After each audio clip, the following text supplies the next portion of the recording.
In the weeks following the November 2020 election, Mike Lindell had made a couple trips to the White House, and on one of those trips, he was photographed carrying in some papers into the White House itself, and one of them you could clearly see the words, "martial law if necessary."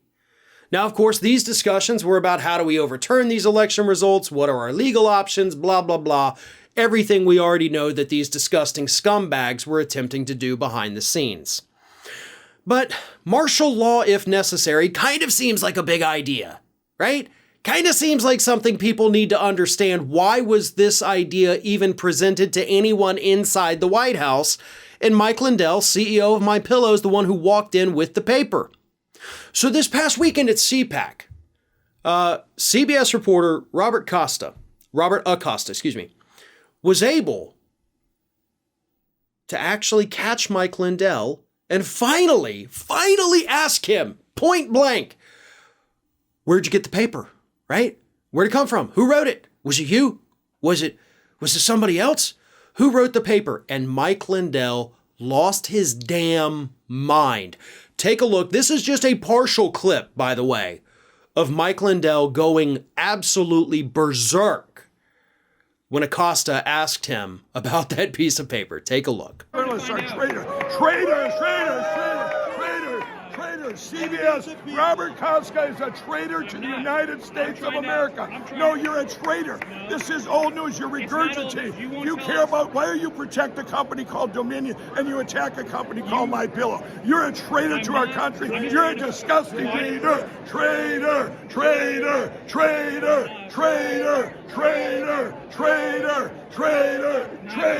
You're disgusting. CBS, you're one step above Fox, who doesn't talk at all. That's what you guys are. He's asking me about the picture at the White House a year ago. You're disgusting. You won't tell me the lawyers who gave You're it to you. disgusting. Why won't you? You're disgusting. You support the You're disgusting. Are you a communist? You're just Traitor! We got a traitor over here! Traitor! I love how at one point you actually can hear somebody else like joining in like traitor, and then nobody else. Everybody in the background of that clip is kind of looking over there like, what's he doing? It's Mike Lindell, so you know it's something crazy. And then he ends it with, are you a communist? Mike Lindell, without looking it up, can you define what a communist is? Do you even know any of the basic like tenets of communism? Could you name any of them? The answer is probably no. And by the way, I think I was calling him Acosta.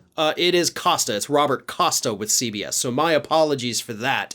It's actually multiple different ways in this article I've got here. So oops, sorry. But either way, that was friggin' nuts. And I love how we can just finally be candid about this and admit like, this guy's not right. This guy's not normal.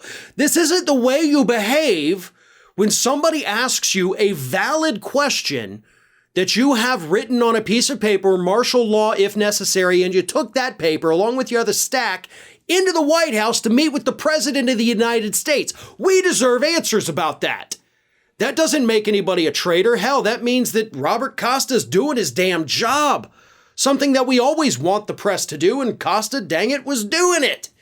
So you don't get to flip out on these people for literally doing their job, for standing up for the American people and saying, why did you approach the president with a piece of paper talking about martial law? We all deserve an answer to that. Mike Lindell is never going to give it to us. Maybe someday under oath, right? Maybe eventually as these investigations continue, Mike Lindell is going to be forced to finally admit some very difficult truths about what he's been up to following the 2020 election. But until then, we can expect more deflection, we can expect more anger, and possibly, unfortunately, more failed chanting, trying to get everybody to hate on the people who are just asking questions about the future of our democracy here in the United States. Hey everyone, this is Aspen.